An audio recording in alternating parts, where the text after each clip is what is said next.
Hello, you wonderful people, and welcome to another episode of Not Too Comic Book. This being a show where I talk about TV shows that are adaptations of comic books. For today's episode, I'm going to talk about One-Punch-Man, Season 1, Episode 8. Great episode. A lot of really interesting things went down in this episode, so let's break it down. So immediately start up with the clan of the sea folk making their way on land, and we have Moomin Rider making his way there to deal with the situation, but by the time he gets there, Saitama's already handled it, and obviously, that's kind of, more word is spreading about Saitama to the point Moomin Rider is, looking him up, because it's who is this guy, because obviously the word is, out there, oh my god, he defeated that thing in a single punch, but the fact is, and another comment was, talking about, oh, but isn't he stealing heroes' credits or whatever? I think kind of saying, he's not the one really doing it. Maybe they're implying, other people are wearing these enemies down. He comes in, landing the final blow, and then kind of ends up taking all the credit.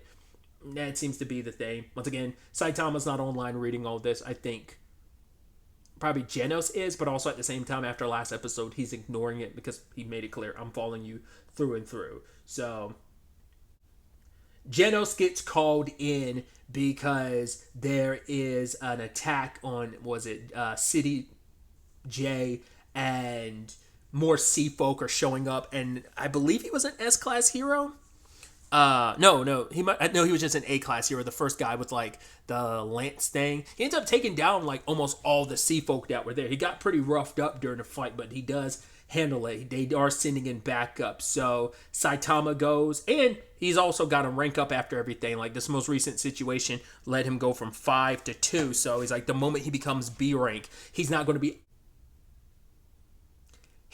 obligated to do his weekly you have to do something or you lose your registry. So it's right, get to B rank, he won't be had to adhere to that as much, have to stress about it. Just kind of gets to hero whenever he wants to and not feel obligated to have to go hero out when he's not necessary or feels like other people can handle things. So he's going out with Genos, and because they can't fly or whatever, there's no transportation for them. They're just speed running it there.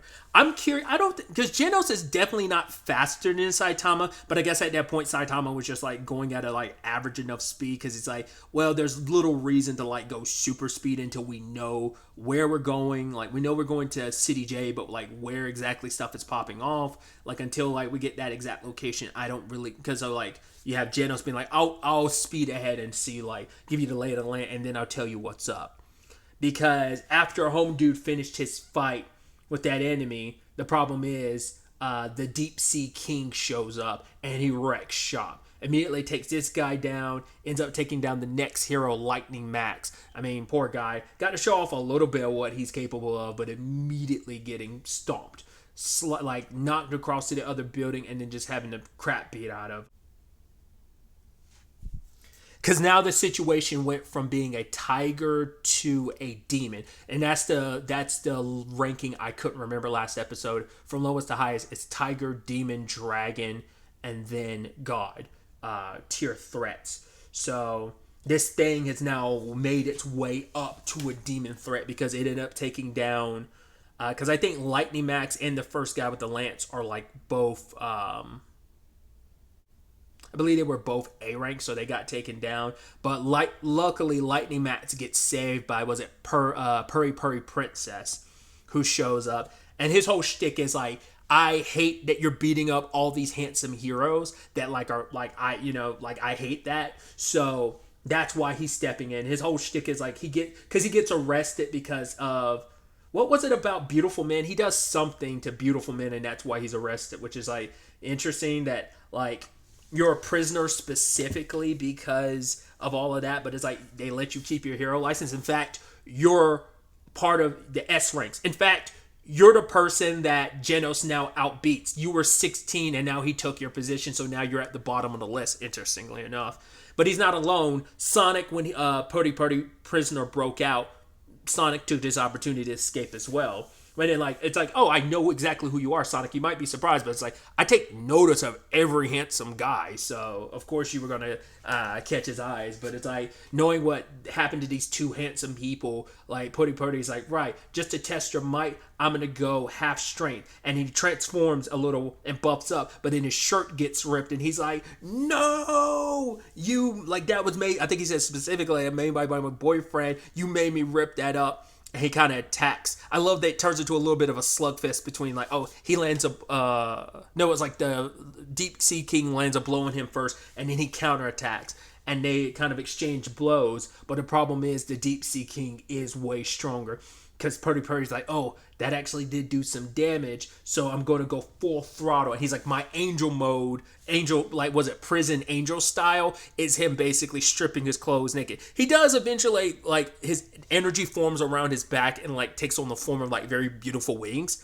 And he does, like, an onslaught of attacks that did nothing. And then you have the Deep Sea King countering and, like, laying into Purdy prisoner, which you feel bad for him. It's like, Jesus, this thing seems pretty unstoppable.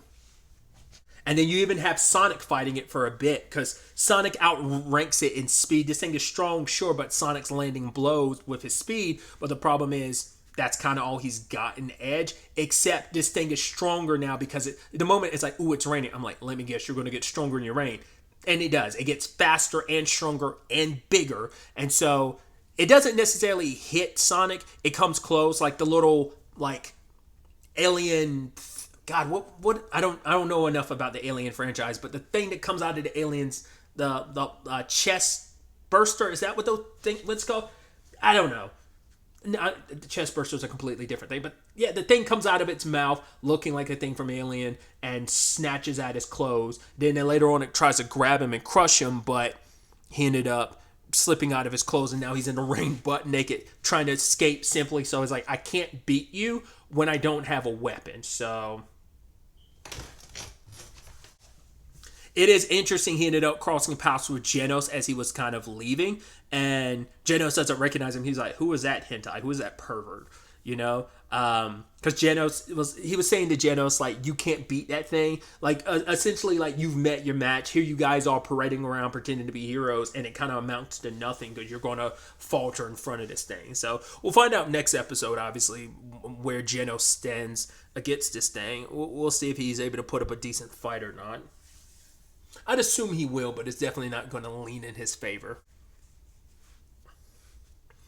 At the same time this is going down, you have Moomin Rider making his way. And I love that it's like he's also stopping for traffic. Even though people have already evacuated the area in the city, that he's still following traffic rules. I'm like, that's crazy. He's like, of course I'd hit a red light. It's like, you don't really have to stop. But he ends up running into Saitama because Saitama was like, yo, where did Genos go? Because Genos, I don't know if he just doesn't have Saitama's phone number or something, because he tried to contact Saitama. He's like, wait, I don't know how to contact Master. So I'm like, either he doesn't have Saitama's phone number, or Saitama might not have a cell phone in general. Because I was about to say, like, calls were getting through, so it couldn't be like there's interference. It had to just be like, I actually don't know how to contact Saitama, because either he doesn't have a phone, which I'm leaning more towards, or you just don't have his phone number. So Genos is kind of going off on his own, while Saitama is with Moomin Man, which I love. Yeah, Moomin Rider, which is funny. Saitama would be better off running on his own because it'd be faster than Moomin Rider, but it's also like, well, it gives me an excuse to not be on my feet, and you have a better idea of where we're going, so cool, I'll just tag along in that capacity. They also watched this report where basically the news is reporting about the heroes that were defeated, like, was it 2A heroes and an S-class hero, and then there was the conversation with Amai Mask being there, because, you know, it's like, oh, he says, like, I only really go hero mode when I'm fighting an enemy. Other than that, I'm just an artist, because he's like a singer and a model or something like that, which I'm like, he's like, oh, he's like lamenting, like, oh, I'm sorry, like, you know, you had to hear about these heroes getting defeated. That must scare you. But it's like they'll train and get stronger. That's kind of his only takeaway from it. Where I'm like, the fact is you're sitting there, even though like shouldn't you as an S rank, especially the top, because apparently he's had the top position for like 28 weeks. I think that might have been not just in general, but it might have been like at the popularity ranks. He was up there for like 28 weeks. But I'm like, you're not doing anything. Once again, I think that shows the shallowness of his heroism. But hey, maybe we'll find out he's a lot more serious. Like, because the fact is, he had that response towards Genos is like being saying like, oh, this is a waste of time. He kind of had an issue with that like a couple episodes ago. Yet here you are promoting stuff, and you're not. You know, it's interesting because he kind of reminds me of, if you've seen Go Go Loser Ranger, he reminds me of the Dragon Keepers themselves, because they're more pushing more publicity, especially Red. Like, there's a lot of parallels between them. Like, hopefully he's not the sociopath that Red from Go Go Loser Ranger is. Like, you know, the Red Dragon Keeper is. So, but he kind of shares that same position where he's kind of like the face of the entire organization because of his high ranking and popularity. But I'm curious, Red Dragon Keeper puts himself in that position on purpose because he wants everything to be about him. I don't know if Amai's that self-absorbed, but once again, it comes off a little weird, and no one seems to have an issue with him just kind of being there. It's like, shouldn't you be like, but aren't you going to help? Like, even if it's far away, like, and you are already here, couldn't you at least be making your way towards the city to help? It's like, no, you're here doing your interview, you're here to promote your music and stuff like that, and you're saying like, well, the heroes, you know, it's sad that they got defeated, but they'll train and get strong. I'm like, that's so weird. I mean, he probably is crazy strong, but I'm still like, why are you just sitting on the sidelines, my guy? Once again, we're just seeing more and more of just like, yeah, the Hero Association. Even, like I said, Bong said last episode, like, he kind of feels like being here would actually stifle Saitama. And so I'm like, maybe he's just been around long enough to see like, well, the organization isn't all that it's cracked up to be, that it kind of hinders you in a lot of ways. And I think maybe a lot of people just get